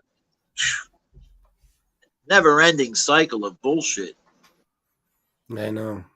Fucking terrible. Christ. But yeah, it's a good feeling. I don't know how you could be on that kind of shit for so long, but when you read that thing last night, people were on it sometimes for 20 years. I was shocked. I didn't think it was meant to be on it that long. No, me neither. I imagine, like, I'll give you an example. When I was in, last time I was in work release in 2017 in York County Prison, I had a friend named Nate. Nate was the first person who was allowed to be on minimum security. He didn't work, but he was on minimum security. He was allowed to leave the jail and take a bus to the methadone clinic every morning at 9 a.m. Every morning. It was court ordered by the judge. Wow. Okay, so I would talk to him about it, and I'm like, I never even thought to ask, but I just imagined that it's a very temporary thing, 6 months, a year, something like that. I can't I imagine couldn't do being that. something. Yeah, I not to interrupt you. I'm sorry. I mean, I couldn't do that No. personally. Have to go somewhere every day to get what I need. No, I couldn't do it. No, it's just a sad situation, and it's terrible that opiates bring you to that point where you actually, even by trying to get clean and sober, you might need something forever to fucking keep you off that shit. It's a goddamn shame. It really is. Yeah, it really is. But I will always believe though that there's what can I say? I guess at some point there's gotta you gotta be strong to some extent and say, okay, I don't need any I of think this. the difference is you really gotta want to be clean and sober. Yeah, exactly. Yes. You know what I mean? Because if you're taking something, I don't give a fuck if it's even the Suboxone. I mean, if you're taking something to stay clean and sober, you're really taking something because you can't not take something. You know what I mean? You've got to be on something for whatever the reason is. You know what I mean? You don't want to be clean and sober that bad if you're willing to take something to keep you clean and sober. That's I don't the way know. I feel about it. Yep. And that's what drove me nuts. That short period of time I took it was I didn't want to be on anything. That was the point. You know what I mean? So I had to find a way to overcome these mental obsessions without the aid of the Suboxone strip I was taking. So, well, Me at too. the time it was a pill, and it wasn't a strip. It was a pill. Yeah, even some prescription meds I'm on, like I was on an antidepressant, and I just didn't feel like I needed it anymore. And I told my doctor, this was just months ago, let me just wean off it. So she lowered my prescription every month until that's it. I haven't taken it in a couple of months now, and I'm fine. You know what I mean? And I don't want to be on anything I don't need to be on. I just don't. Yeah. I just don't. Oh, Italian Mamba. That's what I heard. Italian Mamba. What? What was that? For depression, you said? Yeah. I think it put was me on exactly what you said. I think it was Celexa or I forget which one it was. It was escitalopram. Celexa. I I- know is something you can, if you stop taking it, it doesn't do it. You know, you don't have a withdrawal from it. Yeah, no, it was no, but it could throw you back into a depression, so you got to be careful. I believe it's escitalopram. Miss can't be wrong. Is that? I wish I had Shannon here. Is that Celexa? That was the generic name, escitalopram. I had the idea one time years ago. I wanted to quit smoking, and the doctor put me on Wellibutrin. I didn't know what it was. Yeah. Apparently, it was for depression or whatever. Yeah. So, but I didn't like the way they made me feel. I can't explain. It was an odd, weird feeling I had, and so I was on my way upstate to do a job. I was on the road, and I said, "Fuck this!" And I took the bottle and I threw them out the window of the truck. Oh my God! I got to the job. I was fucking I was hallucinating. It was ridiculous. I wanted to kill that doctor. I'm like, "What the fuck did you give me?" And he said, "Well, take it. You'll be all right." I said, "I can't." I threw them the fuck away. I didn't know it. I didn't know I had to be weaned off the shit. What was it again? What was it? It was Wellibutrin. Oh, Wellbutrin. Oh, yeah. Wellbutrin. Yeah, and I'll never forget that. I mean, I was on it for a little while, and I still smoked. It didn't do shit for the smoking, and I kept trying to quit, but it didn't do nothing. And finally, I just said, "Fuck it." I threw the things out the window. That was a bad mistake. Wow. Oh my God, what a nightmare. Yeah, you got to be careful. Some of that shit you got to be weaned off of, bro. Yeah, I didn't know, you know what I mean? And I'm in the middle of a job working, and oh. My buddy kept saying, "What the fuck's the matter with you?" I was like, "Nothing, I'm fine." Rolex and race cars, bro. I agree, man. I don't believe in. I've tried everything with the smoking. You just got to quit and want to quit. That's it. That's the only thing that'll work. Let me see. Really. Adam said it works for me. Adam, what do you mean exactly? Are you talking about methadone or Suboxone? What exactly are you talking about? Pretty sure what's it, War? I'm a little behind on comments. A couple of 100 methadone pills every month is nuts. At least to me, but what the fuck do I know? I don't know.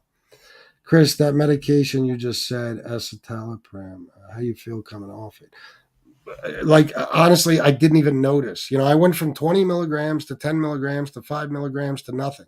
And I don't, I can't even tell the fucking difference. You know what I'm saying? But it could be different for some people. You know, if you're suffering from more anxiety or severe depression, it might throw you right back into that. You know, I got to the point where I insisted that I don't need it anymore. So I told my doctor, get me off it, you know? Yeah. Yeah, Rolex and race cars. That's what I always knew it to be too. Liquid at a clinic. Yeah. Tony Ducks, an addiction specialist, told me that methadone, Suboxone, Subutex, etc., should be used for 1 year tops. He said 6 months, and they should get weaned off the med. Very few reasons for long-term use. That makes sense to me. That makes sense. Yeah. Yeah. And I thought it was even shorter than that. I thought originally that those medicines were to help you get through the withdrawal stages, and then you weaned off, you know, right after that. You know, that's even longer than I thought, but that makes sense. Yeah. I thought the same thing. I thought it was temporary, bro. Yeah, me I too. thought it was temporary. And I know. But anyway, I heard that they're prescribing the Suboxone for pain management now too. So there you go. Yeah, that's what I heard. Yeah. Some places, yeah. That'll be another problem now.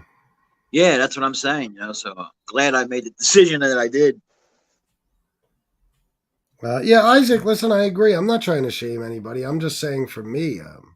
Oh, yeah, that's the way I same see for me. For me, yeah, exactly. If it works for somebody else, that's great. I'm not trying to shame anybody. I'm just saying that eventually I feel like you should have the desire to get off of it, but that's just me.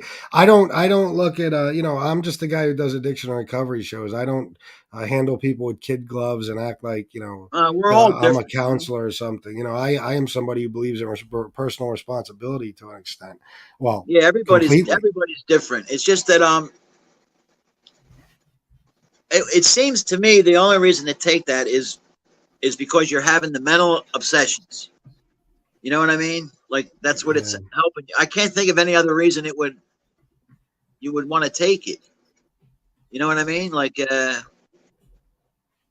to me would be the only reason that you would need something is because you mentally can't stop thinking about it, and so you don't pick up. You take this. Eventually, you got to just find other ways to fight that obsession.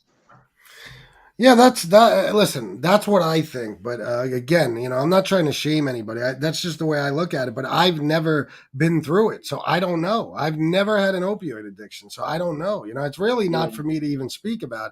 I'm just giving my opinion on it. Well, I did, and like I said, the Suboxone worked. I didn't think about it, but for me, didn't want to have to take something to keep me off of something else. It just seemed pointless.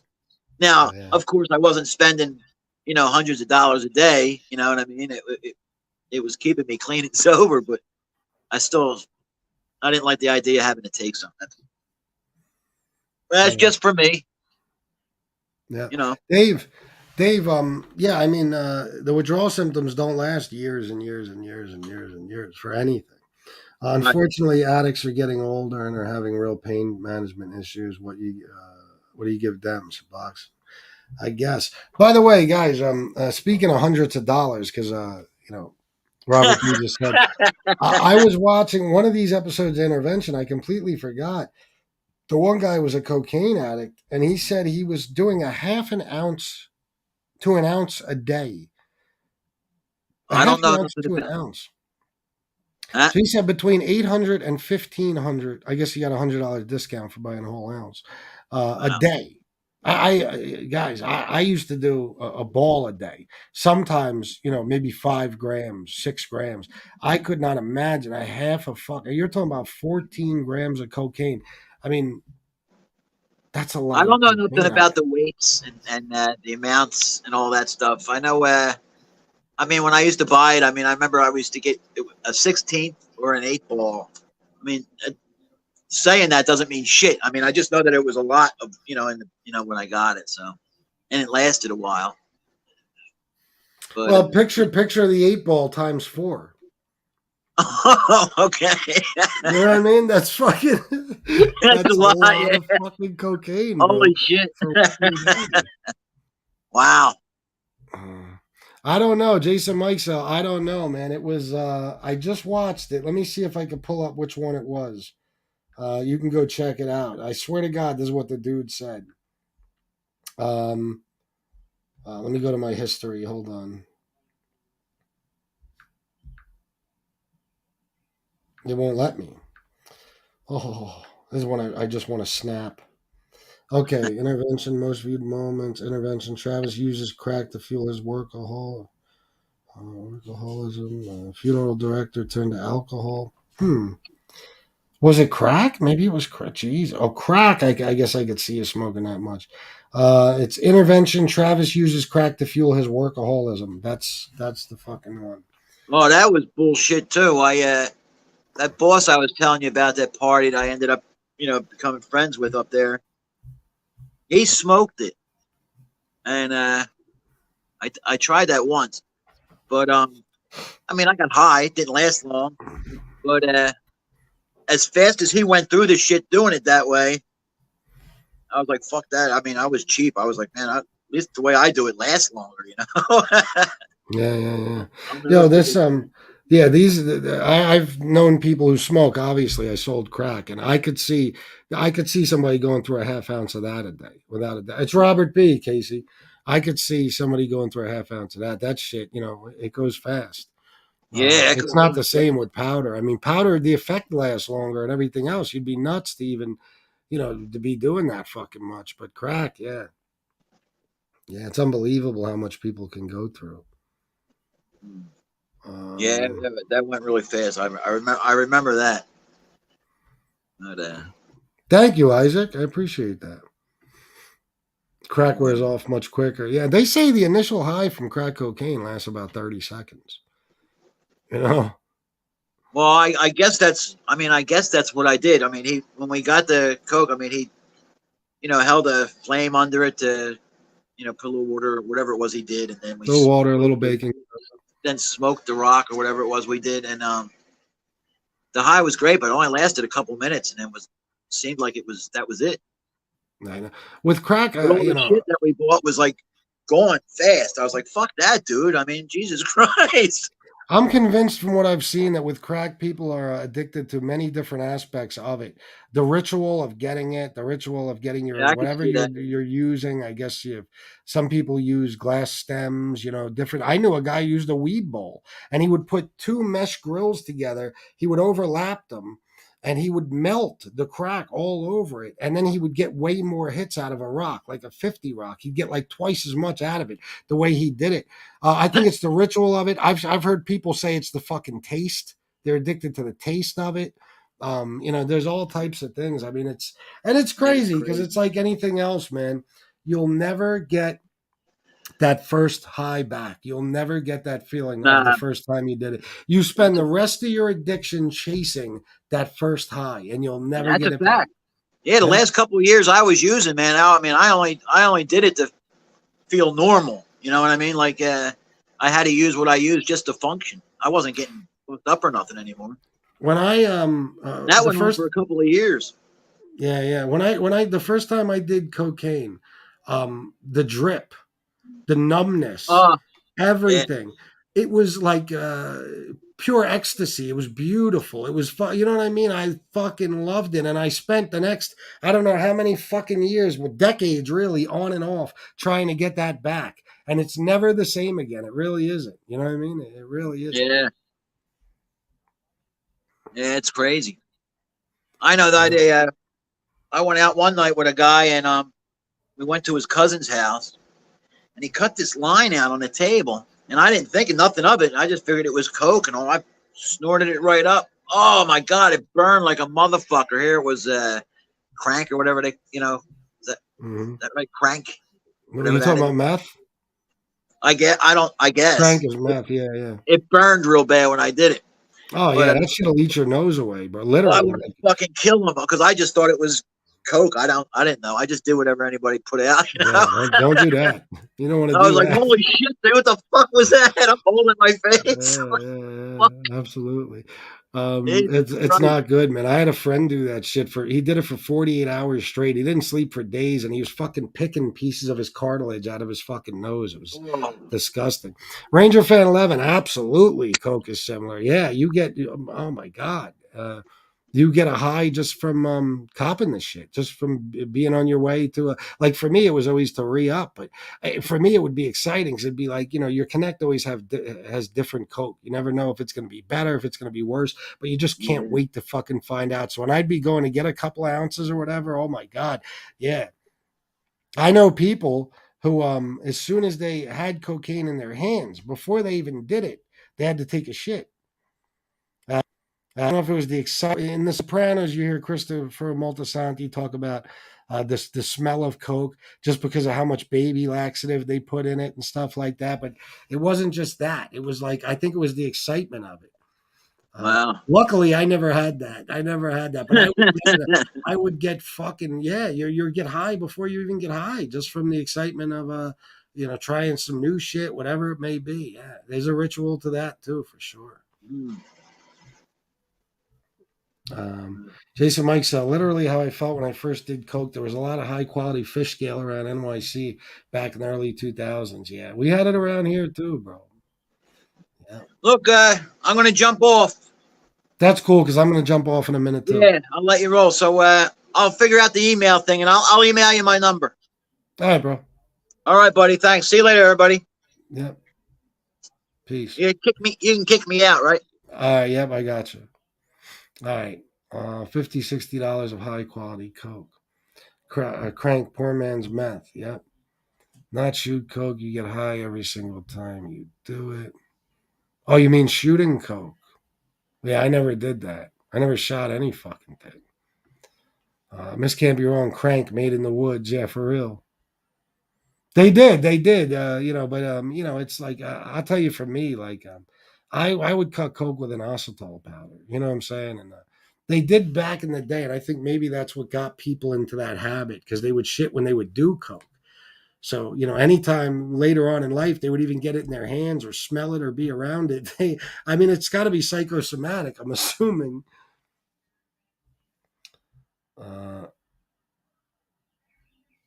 Let's see. Wise Guy TV, Mafia History and True Crime. My man, what's up, bro? For me, I say if taking Suboxone or methadone prevents you from using heroin or any kind of opiates, then take it as long as you feel you need to. It's not a competition. I hear you, bro. I hope it didn't come off like I was trying to insult anybody. I look at things differently. And again, a lot of the reason is because I've never had an opiate addiction. So I have no idea. I've never had a heroin addiction. You know what I mean? Because I say that because methadone is for heroin, not so much pills. That would be Suboxone and shit.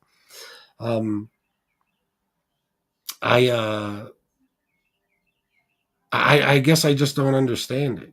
But you guys know better than me. Wise Guy TV, a lot of you guys in the chat. So yeah, it'd be better to take advice from you than me. But I just think differently. Wise Guy TV. If either one is helping you live a better quality of life than you were without it, and you're able to manage your life better with it, then you do what you got to do. If you're in it a while and you feel like you want to try to get off it, then you try to get off it. Yeah. Listen, it's the lesser of two evils. There's no doubt about that. It's the lesser of two evils. Thank you, Jason. Thank you, Miss Can't Be Wrong. Thank you, Jesse Roth. My cousin was like that every time right before he had to go take a shit. Yeah, I knew people like that too. My friend Sean, every time he would come by Coke, every time, he'd be like, bro, I'm about to blow up your bathroom. I'm like, take that shit somewhere else, bro. Don't come over here to take a shit. Every fucking time, I got to use your bathroom. Come on, bro.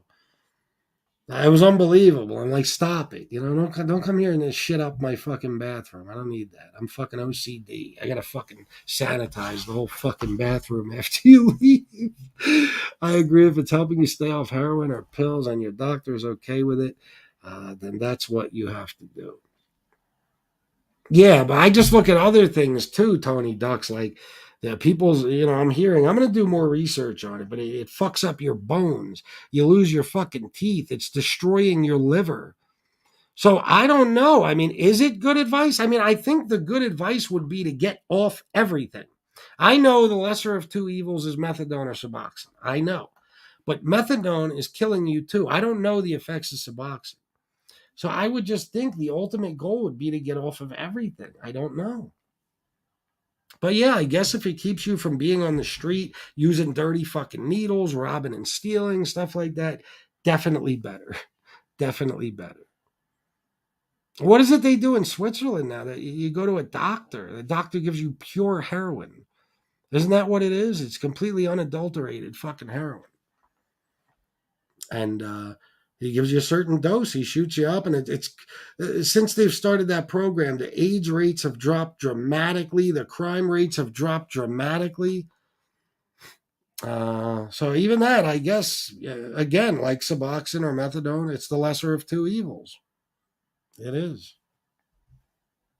FBS, you're right, though. Doctors today put you on Suboxone with a plan. They titrate you down. Years ago, they talked about life maintenance.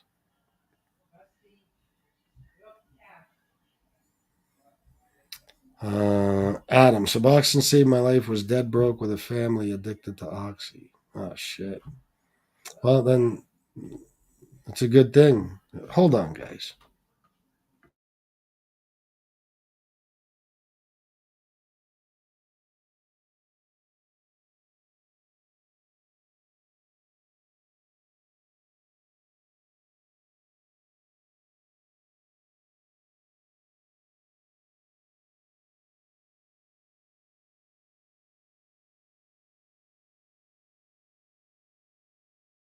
Sorry, guys. Either taste of cocaine was not the best. Not glamorizing it. Oh, I'm sorry, was the best. Yeah. Yeah, I know. There's times. Matter of fact, the other day, I forget where we were, me and Shanna, but she was in the bathroom or something. We might have been at that big mall. I don't know, but I was standing out there fucking around on my phone, and all of a sudden, that smell. You know the smell. especially fish scale. You know, that fucking acetone smell. Like, oh my fucking God. I was like, it smells so good. I miss that. I'm not going to front. Like, oh, yeah. Crazy, bro.